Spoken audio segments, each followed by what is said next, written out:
নীল আকাশ আর তুষার ঢাকা শৃঙ্গের মাঝখানে এক নীল আয়না ফেওয়া লেক। নৌকায় বসে যখন চোখের সামনে অন্নপূর্ণা আর মৎস্যপুছরের ছায়া জলরাশিতে মিশে যায়, ঠিক তখনই বোঝা যায় প্রকৃতি আসলে কি নিখুঁত শিল্পী। পোখরার কাস্কি জেলায় সমুদ্রপৃষ্ঠ থেকে প্রায় 742 মিটার উঁচুতে অবস্থিত এই হ্রদ নেপালের দ্বিতীয় বৃহত্তম। সাম্প্রতিক সরকারি মাপজোক বলছে এর বিস্তৃতি সোয়া 5.7 বর্গ কিলোমিটার, আর আশপাশের জলাধার এলাকা 122 বর্গ কিলোমিটার পর্যন্ত ছড়িয়ে। পাহাড়ি খালের ভেসে আসা স্তূপে প্রাকৃতিক বাঁধ তৈরি হওয়ায় জন্ম এই হ্রদের, তাই একে অর্ধপ্রাকৃতিক হ্রদ বলেন এখানকার ভূতত্ত্ববিদেরা। গড় গভীরতা প্রায় 12 মিটার, গভীরতম অংশে তা 23 মিটারেরও বেশি। স্বচ্ছ জলে আজও নিচের ডোবা গাছপালা দেখা যায়। হ্রদের মাঝখানে ক্ষুদ্র দ্বীপে দুতলা কোঠার তালবারাহি মন্দির। 16শো শতকে রাজা কুলমান্ধান শাহর স্বপ্নাদেশে স্থাপিত দেবী বরাহির শক্তিরূপকে ঘিরে এই মন্দির তৈরি। ইঞ্জিনবিহীন কাঠের নৌকা ছাড়া সেখানে পৌঁছানোর কোনো উপায় নেই, তাই ঘণ্টার শব্দ আর দাঁড়ের ছড়াত ছড়াত মিলেমিশে যেন এক আধ্যাত্মিক সঙ্গীত শোনায়। ভোরবেলায় প্রথম সোনালি আলো পড়তেই হ্রদের নীল কাছে অন্নপূর্ণা মৎস্যপুছরের প্রতিচ্ছবি জ্বলে ওঠে। মনে হয় যেন আকাশ নিজেরই ছবি তুলছে। ঠিক এই মুহূর্তেও ক্যামেরা বন্ধ করে হৃদয় খুলে রাখার শ্রেষ্ঠ স্মৃতি ধরে রাখার জন্যই আপনার একবার পোখরা আসা প্রয়োজন।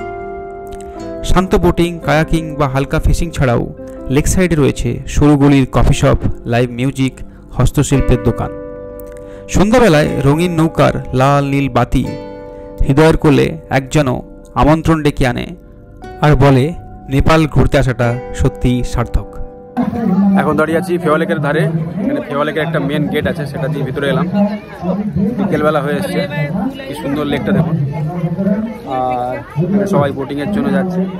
ওইখানে একটা আইল্যান্ড আছে, ওই আইল্যান্ডে একটা মন্দির আছে, সেটাতেও অনেকে যান।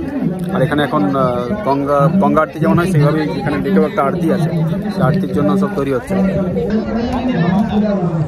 এই হচ্ছে সুন্দর পুরো লেকের ভিউ। অনেকে বোটিং করছেন। ওই দূরে হচ্ছে ওই মন্দিরটা, একটা আইল্যান্ডের মতো আছে। আর এখান থেকে দেখুন কি সুন্দর ভিউ পাওয়া যাচ্ছে।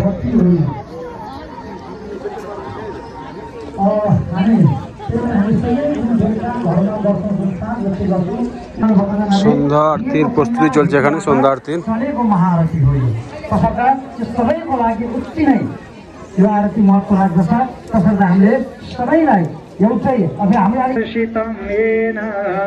तस्मै श्री गुरवे नमः। सद्गुरु भगवान को जय, तालबराही माता को, मुक्तिनाथ राम को जय, पशुपतिनाथ भगवान को जय, समस्त भक्तहरू को जय।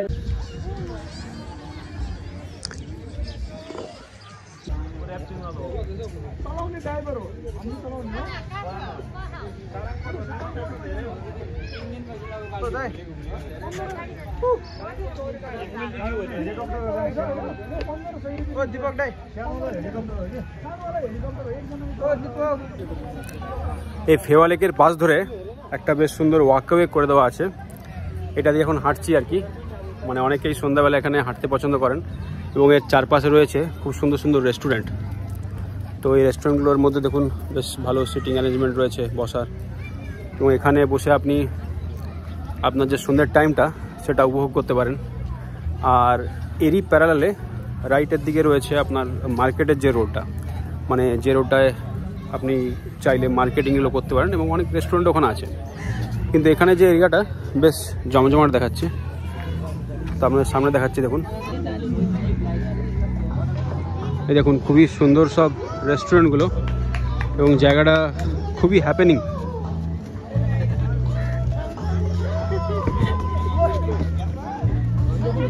সব ভালো ভালো দেখুন রেস্টুরেন্ট চেন সব রয়েছে এখানে, এবং ক্যাফেও আছে, বারও রয়েছে। তো আপনি সুন্দর একটা ফেওয়া লেকের ধারে বসে সেই হাওয়াটা খেতে খেতে সুন্দর এখানে এনজয় করতে পারেন। এখানে রেস্টুরেন্টগুলোতে লাইভ মিউজিকও চলছে, মানে কেউ পারফর্ম করছেন এবং ভালো মিউজিক চলছে, সঙ্গে বারবিকিউ রয়েছে, আপনার অ্যালকোহল সার্ভ করছেন ওনারা। তো সব দিক থেকে একটা বেশ জমজমাট পরিবেশ। তো এখানে এলে বেশ ভালো আপনি এনজয় করতে পারেন।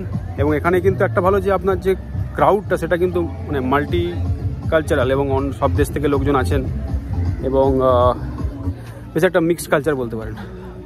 তো এই জন্য জায়গাটা খুবই সুন্দর লাগবে আপনাদের। আরও সামনে কিছু রেস্টুরেন্ট আছে, দেখাচ্ছি দেখুন। এই দেখুন কি সুন্দর এগুলো করেছে, সাংচু খাজা ঘর। তো এখানে দুটো জিনিস আমি শিখলাম, একটা জিনিস হলো হচ্ছে খাজা ঘর আর একটা হচ্ছে ভানসা ঘর। খাজা ঘর মানে যেখানে আপনি খালি স্ন্যাক্স আইটেম পাবেন, সেখানে কিন্তু আপনি খাবার জিনিস পাবেন না। আর ভানসা ঘর মানে যেখানে আপনি মিল পাবেন, মানে বেসিক্যালি থাকালি থালি এবং রুটি চাওয়াল এইসব জিনিসপত্র সেটা পাবেন ভানসা ঘর। আর খাজা ঘর মানে টি স্ন্যাক্স এই টাইপের আইটেমগুলো পাবেন। এই দেখুন কি সুন্দর সুসজ্জিত হয়ে সেজে উঠেছে রেস্টুরেন্টগুলো, সব মেনু দেওয়া আছে এবং লাইভ মিউজিক বাজছে সুন্দর, সবাই বসে এনজয় করছেন। মোটামুটি এই স্ট্রেচটা 1.5-2 কিলোমিটার হয় মনে হয়। এটা সামনে অনেকটা অবধি গেছে, তো আমি জানি না এখান থেকে ডান দিকে কোনো রাস্তা মার্কেটের দিকে চলে গেছে কিনা। তাহলে আমাকে হয়তো এই রাস্তাটা দিয়ে ফিরে আসতে হবে না, আসার সময় আপনাদেরকে মার্কেটেও দেখিয়ে দিতে পারবো।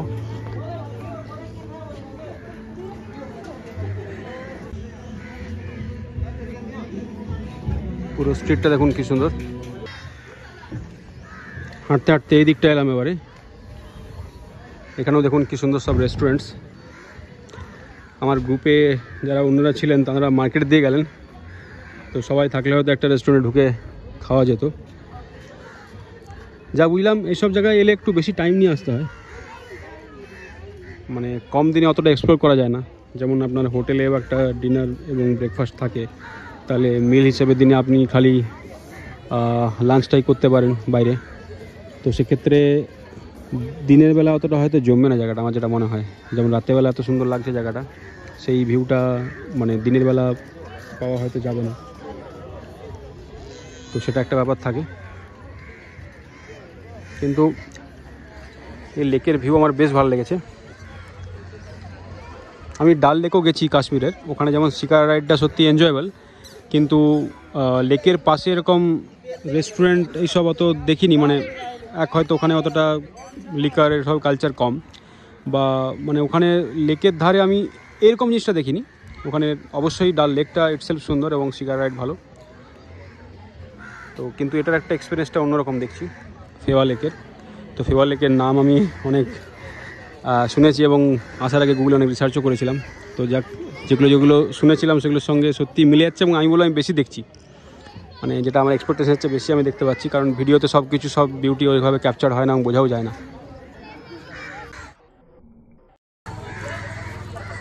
তো এখানে একটা স্টেজটা শেষ হয়ে গেল, এদিকে আর যাবো না। এখান দিয়ে মেন রোড যাওয়া যায়, মানে মেন রোড মানে যে মার্কেট এরিয়া, সেই দিকে এখন চলে যাবো। এখান থেকে এই সরু গলিটা দিয়ে মেন রোডের দিকে চলে যাব, এবং ওখান থেকে ডান দিকে বেরিয়ে গেলে তখন আমি হয়তো পৌঁছে যাব আমাদের যে হোটেল সেখানে। একটা ভালো স্ট্রেচ, বেশ হাঁটা হলো, ভালো লাগলো বেশ জায়গাটা।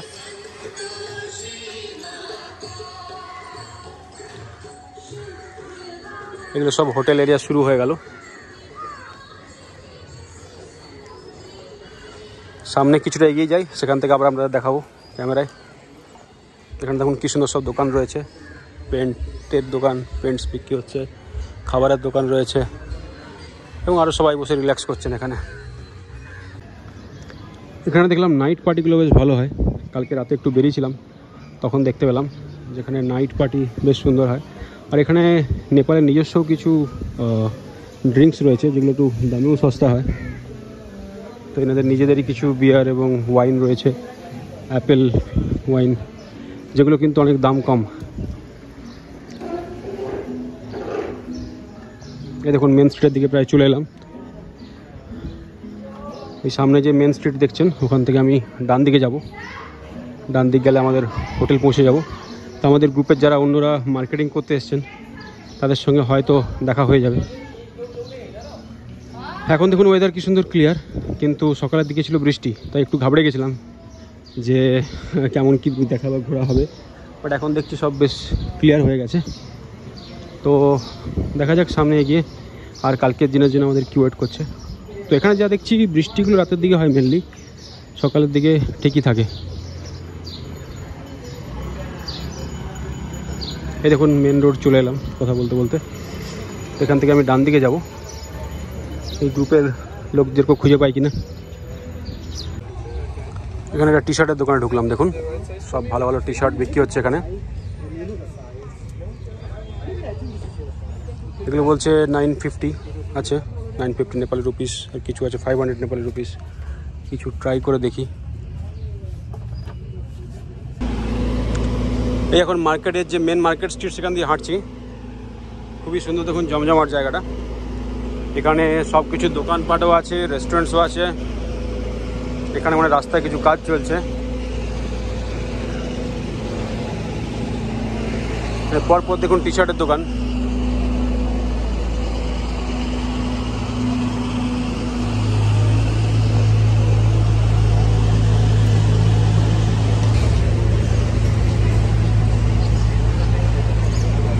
সব দেখুন পরপর রেস্টুরেন্টস, সব জায়গাতেই থাকালি ফুড বেশি, মানে যেটা এখানকার লোকাল খাবার, লোকাল মিল যেটা। আমার তো দু জায়গায় থাকালি থালি খেলাম, এখনও অবধি ভালোই লেগেছে। এনাদের রাইসটা একটু অন্যরকম, এছাড়া খাবারটা ভালোই ছিল বেশ।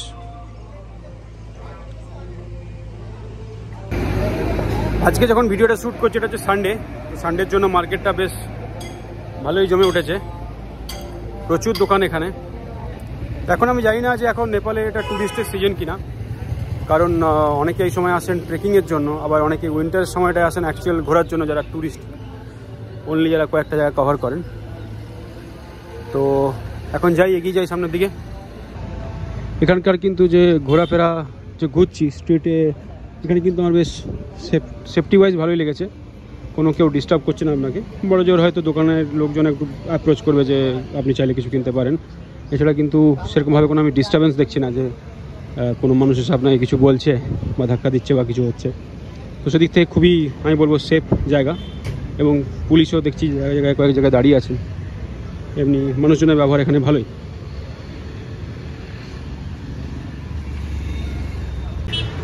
এই দেখুন কিছু লেক সাইড ভিউওয়ালা যে রেস্টুরেন্টগুলো দেখছিলাম ওই দিক থেকে, তার এইগুলো হচ্ছে তার এন্ট্রি মেন মার্কেটের দিক থেকে। দেখুন কি সুন্দর সুসজ্জিতভাবে সেজে উঠেছে,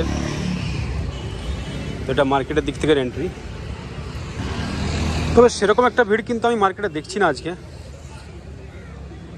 হয়তো ট্যুরিস্টের ভিড় সেভাবে শুরু হয়নি, বা কিছু একটা কারণ হবে হয়তো, বা আজকে হয়তো রবিবার দিন ট্যুরিস্ট অন্য কোথাও চলে গেছে।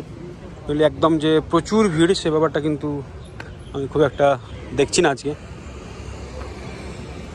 আমরা কাল হাঁটতে হাঁটতে এই মোড়টা দিয়ে এসেছিলাম রাত্রেবেলা, এখন এই সামনের দিকটাও কভার হয়ে গেল। এখানেও টি শার্টের প্রচুর দোকান রয়েছে।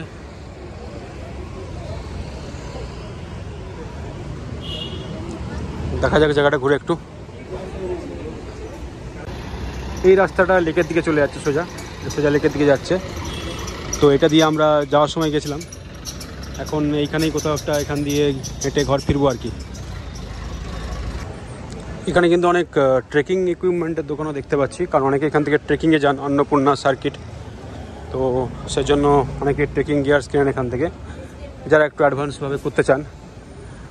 কিছু ট্রেকিংয়ের গিয়ার হয়তো যারা যে কোম্পানির সঙ্গে বুকিং করেছেন ট্রেকিংয়ের তারাও প্রোভাইড করে থাকেন, কিন্তু অনেকেই দেখবেন অ্যাডভান্স মাউন্টেনিয়ার হন, তারা এগুলো হয়তো মানে কিনে নেন কিছু কিছু যারা নিজেদের মতো। তো এখন আমি হোটেলের দিকে এগোচ্ছি। কালকে এই রাস্তাটা দিয়ে রাত্রেবেলা এসেছিলাম, কিছু দোকান খোলা ছিল আর কিছু দোকান বন্ধ ছিল, কারণ তো কালকে রাত মনে হয় 11টা কি 11:30 বেজে গেছিলো। তো এই দোকানগুলোর প্রায় অনেকগুলোই বন্ধ ছিল কালকে। তখন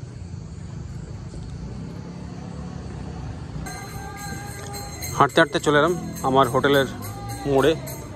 এই যে ভালো আর্ট গ্যালারি বিল্ডিংটা দেখছেন, এরই পাশ দিয়ে যে গলিটা ঢুকে যাচ্ছে, এখানেই আমাদের হোটেল। বেশ অনেকটা ওয়াক হলো। এখানে যে লেকটা শুরু হয়েছে এখান থেকে স্ট্রেচটা অনেকটা, বেশ হাঁটাটা। এখন এই লেকে পাড়বে মানে আমার এই যে হোটেলের রাস্তা, এদিকে ঢুকে যাব। এটা হচ্ছে হোটেলের স্ট্রিটটা।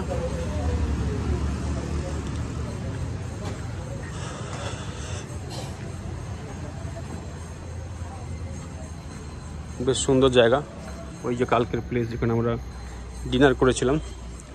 আজকের ডিনার আমাদের হোটেলেই আছে, যে হোটেলে আমরা থাকছি। সেটা একদিক থেকে ভালোই, কারণ রাতে একটু ফ্রেশ হয়ে আর কোথাও যদি বেরোবার মন না থাকে তো আপনি নিচেই খেয়ে নেবেন, সেটাই ভালো হয়, কারণ দিনে ঘুরে অনেকটাই ক্লান্তি থাকে। আমাদের এই হোটেলের পাশে একটা সুন্দর বেকারি অ্যান্ড ক্যাফে আছে। সব তো আর এক্সপ্লোর করা সম্ভব নয়, কারণ কতই আর ঘুরবেন। তো চলুন, এই যে আমাদের হোটেল বাটিকা, এখানে এবার ঢুকি। এই দেখুন হোটেলে ঢুকলাম, আর ঢুকতে না ঢুকতেই ওয়াইফাই কানেক্ট হয়ে গেল, কারণ এখানে আমার সিম নেওয়া হয়নি, খালি ওয়াইফাই ভরসা। এবং এক গাদা মেসেজ ঢুকতে শুরু করেছে। হোটেলের নিচ থেকেই ওয়াইফাই কানেক্ট হয়ে গেল। তো আমরা আছি 5th ফ্লোরে।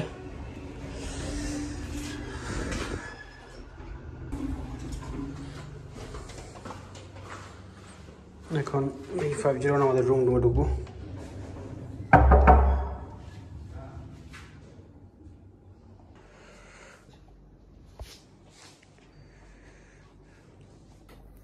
এখন রুমে চলে এলাম, রুমে চেঞ্জ করি, দিয়ে নিচে খেতে যাব। আমাদের এখানে হোটেলে ডিনার দিয়ে দিয়েছে আজকে। রয়েছে স্যালাড, পাপড়, রুটি আছে, এখানে ভাত, ডাল ফ্রাই, করেলা ফ্রাই, মিক্সড ভেজ কারি, কড়াই পনির। এখানে আমাদের বুফে সিস্টেম রয়েছে। আর এখানে আমাদের বাকি গ্রুপের কেউ এখনও আসেনি। আমাদের আজকে একটু জলদি সেরে নিতে হবে ডিনারটা, কারণ এখানে এরপর একটা অন্য ব্যাচকে ওরা অর্গানাইজ করবে ডিনারটা। তো দেখি আস্তে আস্তে বসবো।